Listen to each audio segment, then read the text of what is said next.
sawa Ukak tin chong mitra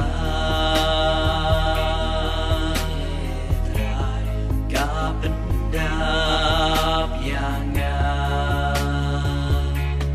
Nadu pastangnya kaperte Ngajit ngamang yapi Manlong upajongnya Ashwa pinwan long priupura Ngala kodi yapi Manput yangan Ukak tin jong mitra Adonut kasawa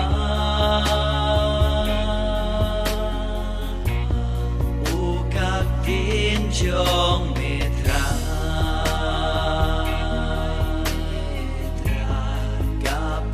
Kapendap yangan Wadlah hilong kibaduna Suskan ngadon bati Andana cing bakla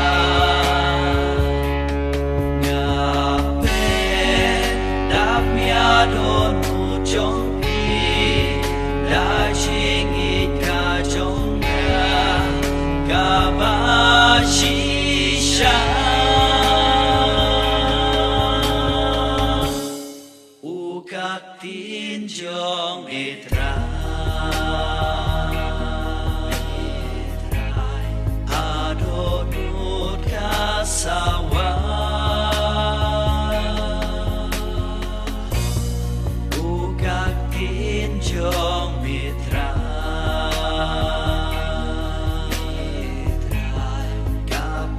Kapendap yangan Inle yalap kubor jongga Geleng sao dong